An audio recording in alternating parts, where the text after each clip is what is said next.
हरे कृष्णा। श्री श्री गुरु गुरांग जयते।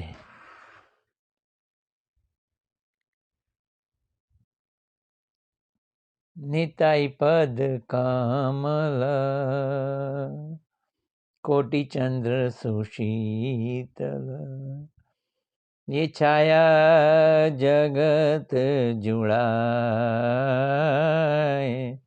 ये छाया जगत जुड़ाए। ये अनुभव करने की बात है। नित्यानंद प्रभु, उनकी कृपा, उनके चरणों की छाया करोड़ों चंद्रमा के समान सुशीतल है। उनकी कृपा से ये जगत का जंजाल छूट जाता है। हम उन्हीं की चर्चा कर रहे हैं। उनका आविर्भाव दिवस आ रहा है। चलो, गुरुदेव ने बतलाया कि महाप्रभु जी की कृपा प्राप्त करने के लिए नित्यानंद प्रभु की कृपा प्राप्त करना अत्यंत आवश्यक है।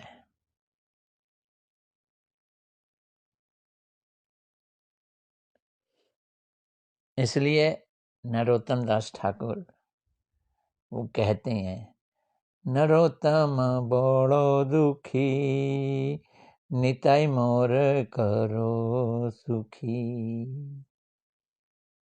वो जो दिव्य जगत है उसको प्रदान करके नित्यानंद प्रभु सुखी कर देते हैं। इस भौतिक संसार की मार से बचा देते हैं।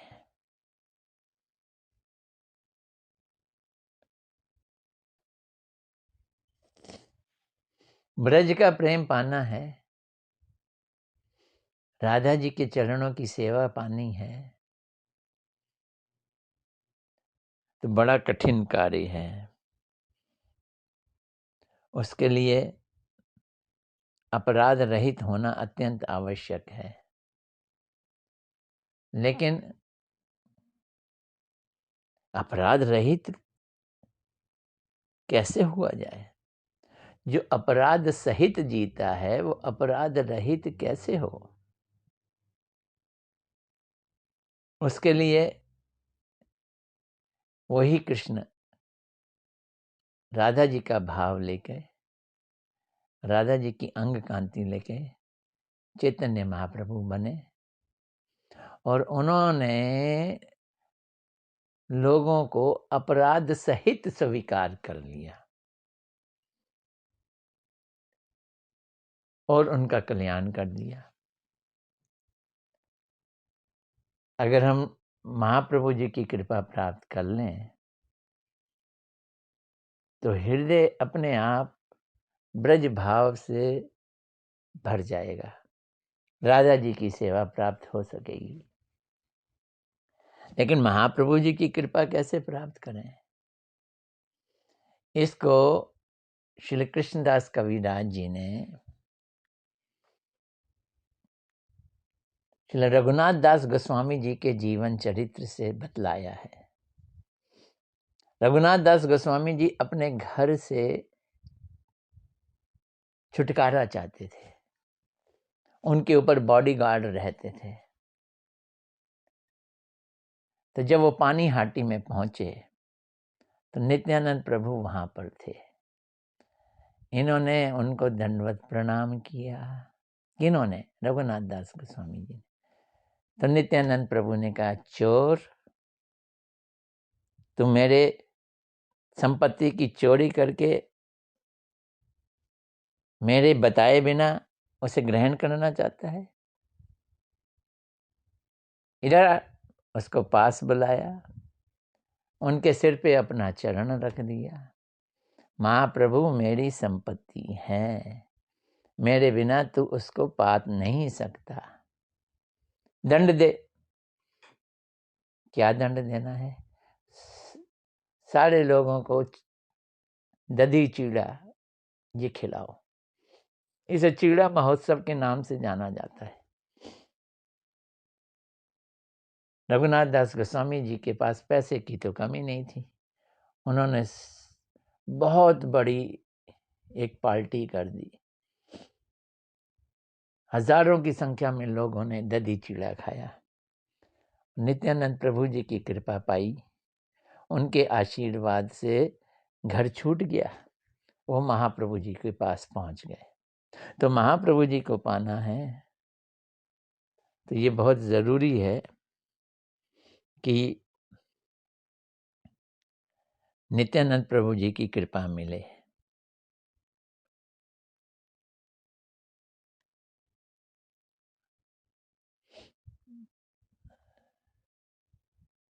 यही नित्यानंद प्रभु जो कृष्ण लीला में बलराम जी हैं। जब राम लीला हुई तो वही लक्ष्मण हैं। लक्ष्मण के रूप में कृष्ण राम के छोटे भाई बने। उस समय इनके मन को बड़ा ठेस पहुंची, पीड़ा पहुंची कि ये बड़े भाई हैं ना, मेरे से अनुचित कार्य करवा रहे हैं। विशेषकर जब सीता जी को वन में छोड़ के आए तो लक्ष्मण जी के अंदर ये भाव आया, अगली बार बड़ा भाई बनूंगा। और हुआ, कृष्ण की लीला में बड़े भाई बने। चलेगी किसकी? हैं तो बड़े भाई, कृष्ण को गोदी में लिटाल देते हैं। कृष्ण थक जाते हैं तो उनके पैर भी दबा देते हैं। वात्सल्य भाव से उनसे प्रेम भी करते हैं। और द्वारका में बड़े भाई हैं। बलराम जी चाहते थे कि उनकी बहन सुभद्रा जी का विवाह तो दुर्योधन से हो जाए, लेकिन कृष्ण ये नहीं चाहते थे। कृष्ण ने एक बहुत बड़ा लीला की, अर्जुन को साधु बनाया और अर्जुन फिर सुभद्रा जी का हरण करके ले गया। और बलराम जी कृष्ण को कहते हैं, तुम चुपचाप बैठे हो, तुम्हारा अर्जुन सुभद्रा जी का हरण करके ले गया है। तो कृष्ण कहते हैं, कहाँ, मैं देख रहा हूं, रथ तो सुभद्रा जी चला रही हैं, अर्जुन तो पीछे बैठे हैं। ऐसे लग रहा है सुभद्रा जी ने अर्जुन का हरण कर लिया। तो बलराम जी मुस्कुराए, तो तुम्हारी मर्जी से ये सब कुछ हो रहा है। यहां भी चली किसकी? कृष्ण की चली। जब दुर्योधन का भीम से युद्ध हो रहा था तो भीम ने दुर्योधन के जांघ पे गदा मार के उसको तोड़ दिया। तो बलराम जी दुर्योधन को मारने चले। तब कृष्ण ने उनको दुर्योधन के चरित्र के बारे में बताया कि अन्याय से भरा इनका जीवन चरित्र है, कैसे इन्होंने अभिमन्यु को मारा। भीम ने तो ये कसम खाई थी कि वो उस जंघा को वो तोड़ेगा जिस पे ये द्रौपदी को बैठालना चाहते थे, निर्वस्त्र करके। बलराम जी शांत हो गए। कहने का तात्पर्य है, बड़े भाई भी बने, पर फिर बलराम जी से ज्यादा कृष्ण की ही चली। अब नित्यानंद प्रभु बने हैं।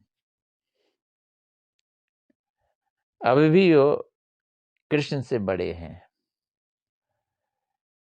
यहां श्री कृष्णदास कविराज चैतन्य चरितामृत में अपने जीवन के बारे में एक घटना बतला रहे हैं। उसमें नित्यानंद प्रभु जी की जो कृपा है उसका वर्णन कर रहे हैं। मेरे हृदय में ये बात आई कि वो बात कृष्णदास कविराज जी की आप लोगों को मैं बताऊं।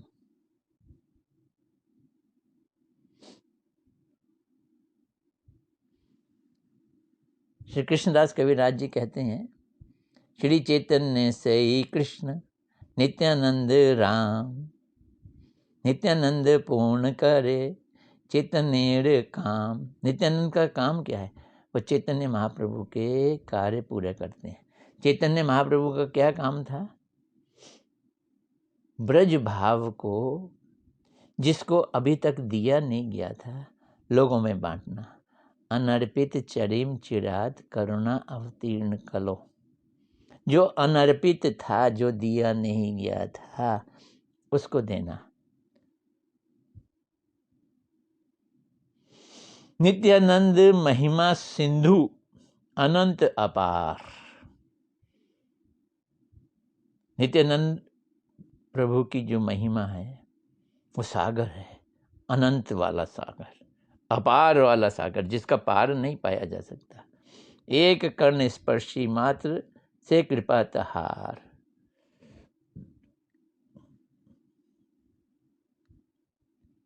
उनकी कृपा ही मैं उसके एक बिंदु का स्पर्श कर सकता हूँ। सारी कृपा तो कर ही नहीं सकते। तो नित्यानंद प्रभु ने हरि नाम के द्वारा महाप्रभु जी की कृपा को बांटा, उनका कार्य किया।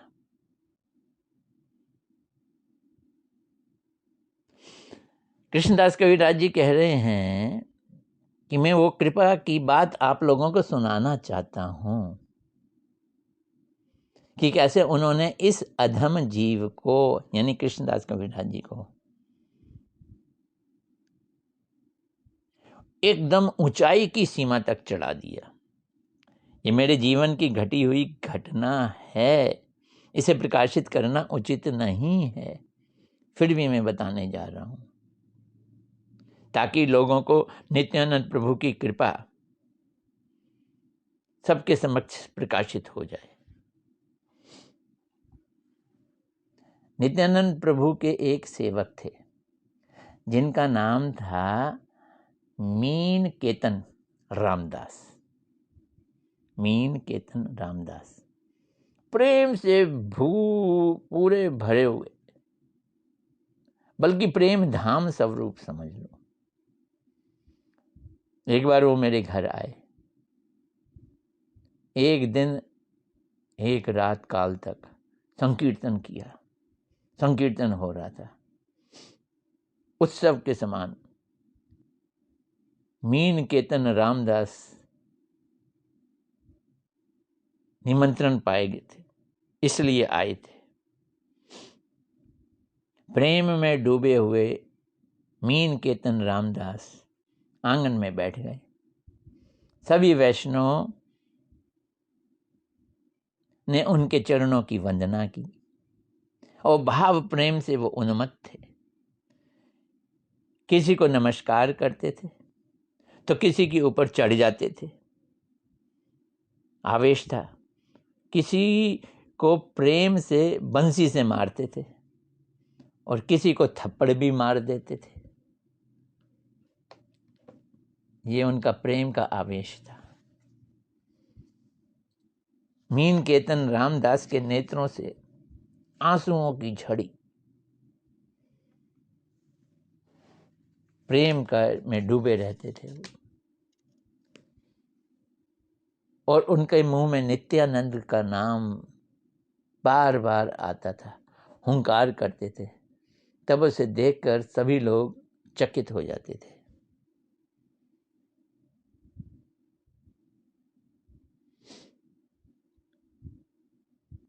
एक ब्राह्मण था,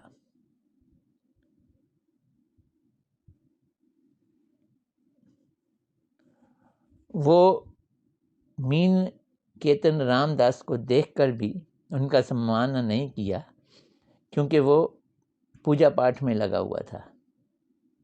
उस समय इन्हें बड़ा क्रोध आया। उन्होंने कहा, तू रोमहर्षण सूत बन गया है। रोमहर्षण सूत कथा कर रहे थे और बलराम जी आए तो ये खड़े नहीं हुए थे। उसने बलदेव प्रभु को देखकर व्यास आसन से उठकर अभिवादन नहीं किया था। ऐसा कहकर फिर वो शांत हो गए, उसका अपराध ग्रहण नहीं किया और फिर नाचने लगे। ये उनका स्वभाव था, क्षमा कर देना। और ब्राह्मण भी सेवा करता रहा, उसे भी क्रोध नहीं आया।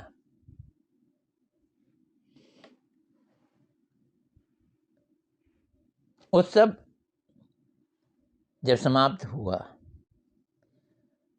तब मीन केतन दास ने, रामदास ने सभी को आशीर्वाद दिया।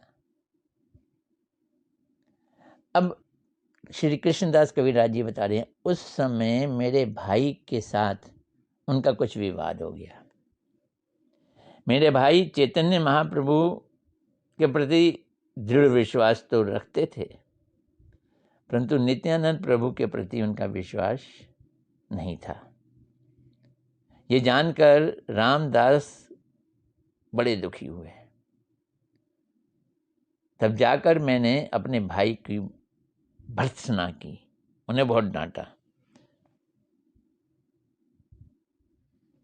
मैंने कहा, ये दो भाई एक शरीर के समान हैं।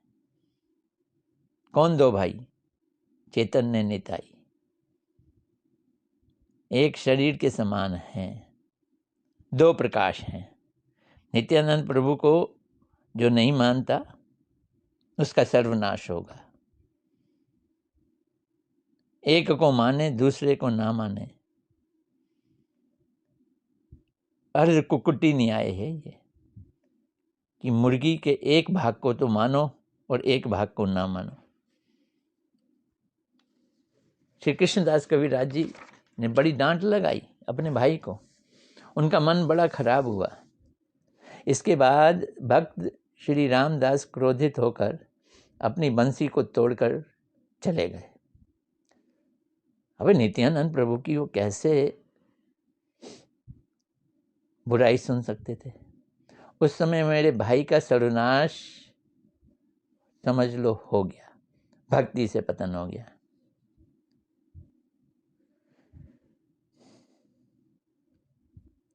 ये सारा कार्य मैं आपको बतला रहा हूं कि किस तरह से नित्यानंद प्रभु के सेवक का भाव होता है। मैंने अपने भाई की भर्त्सना की, उसे डांटा, उसे बुरा भला कहा। मेरे इसी गुण के कारण उसी रात श्री नित्यानंद प्रभु जी ने मुझे स्वप्न में दर्शन दिया। ये वो बतलाना चाह रहे हैं, नित्यानंद प्रभु की कृपा।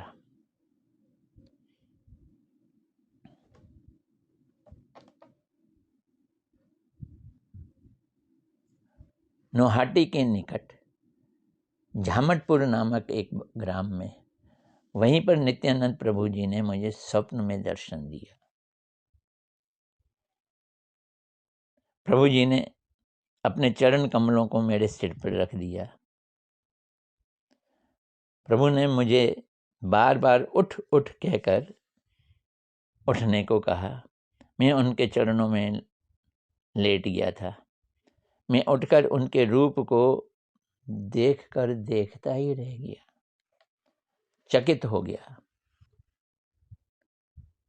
कामदेव के भांति उनका चिक्कण श्याम वर्ण की कांति। वैसे नित्यानंद प्रभु गौर हैं, गौर वर्ण हैं, लेकिन यहाँ उनको श्याम वर्ण की कांति दिखाई।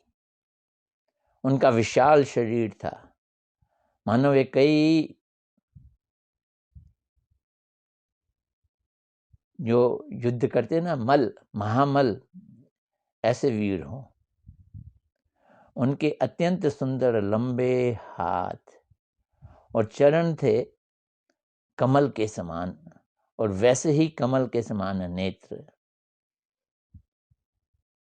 ऐसा सुंदर वर्णन कर रहे हैं श्री कृष्णदास कविराज जी, ताकि हमारे हृदय में भी वो उतर जाए।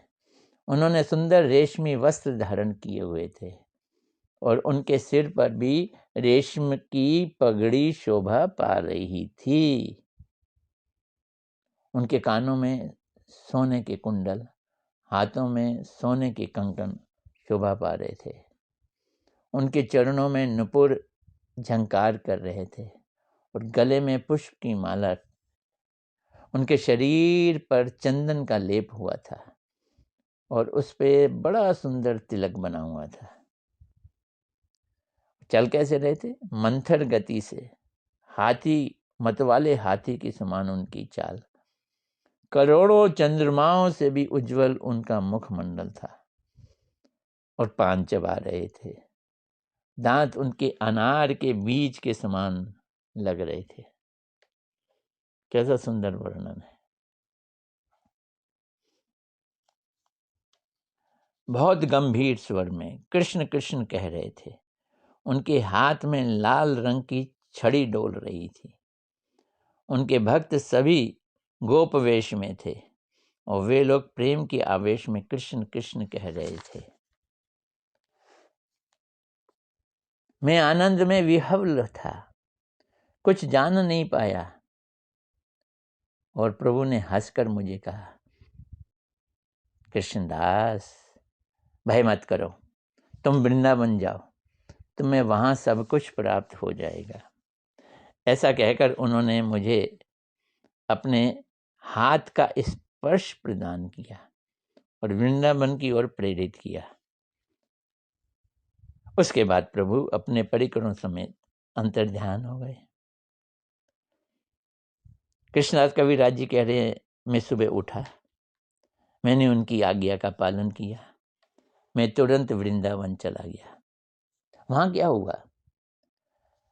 सनातन कृपाए पाइनु भक्ति सिद्धांत, वहां रूप और सनातन मिल गए, रूप गोस्वामी जी और सनातन। उनसे मुझे भक्ति सिद्धांत प्राप्त हुआ। शिल रूप कृपाए पाइनु भक्ति रस प्रांत। तो रूप गोस्वामी जी और सनातन गोस्वामी जी, रूपानुग होना है तो नित्यानंद प्रभु की शरण लेनी पड़ेगी।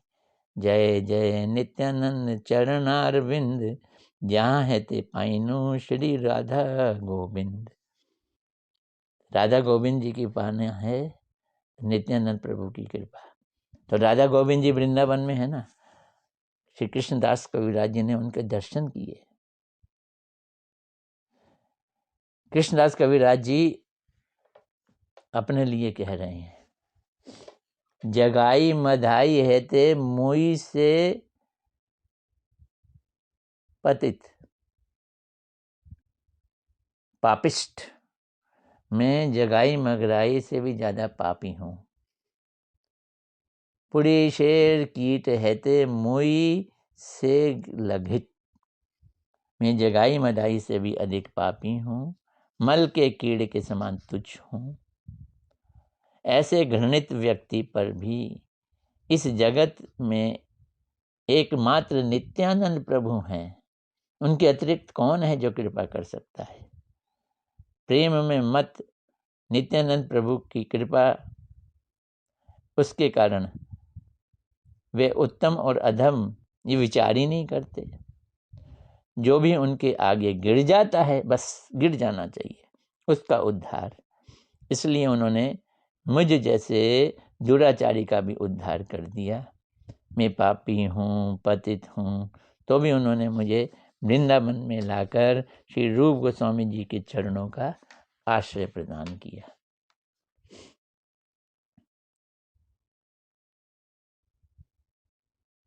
तो ये उन्होंने अपने जीवन में नित्यानंद प्रभु की दया, उनकी दया से मुझे उन्होंने उनका दर्शन हुआ। मुझे राधा मदन मोहन जी मिले, मुझे राधा गोविंद जी मिले। ये सारी कृपा नित्यानंद प्रभु के कारण हुई। तो इस तरह से श्री कृष्णदास कविराज जी ने ये बतलाया है, ये गोविंद प्रभु पाइनु जहाँ है ते ताहार चरण कृपा के पारे वर्णित है। जिनके कृपा से मैंने राधा गोविंद जी पाए, राधा मदन मोहन जी पाए, उनकी क्या कृपा का मैं वर्णन करूं। नित्यानंद प्रभु की लीलाएं और भी हैं, मुझे मौका मिलेगा तो मैं और वर्णन करूंगा। नित्यानंद प्रभु की दया से उन शुद्ध वैष्णव की चरण धूलि और चरण आश्रय इस अधम को प्राप्त हुआ। श्री कृष्णदास कविराज जी कह रहे हैं, नित्यानंद प्रभु ने कहा था कि वृंदावन जाओ, वहां तुम्हें सब कुछ प्राप्त होगा, और यही हुआ। मुझे सब कुछ वृंदावन जाने से प्राप्त हुआ, लेकिन इसमें मैं नित्यानंद प्रभु जी की कृपा समझता हूँ। अपनार कथा लिखी निर्लज हैया, कृष्णदास कविराज कहते हैं मैंने अपनी कथा लिख डाली है निर्लज होकर। नित्यानंद गुणे लिखाए उन्मत्त करिया। अब क्या करूं, नित्यानंद प्रभु जी की कृपा से मैं उन्मत्त हो गया था। अगर मौका लगा तो और नित्यानंद प्रभु जी के जीवन की अन्य लीलाओं का भी वर्णन करेंगे। हरे कृष्ण।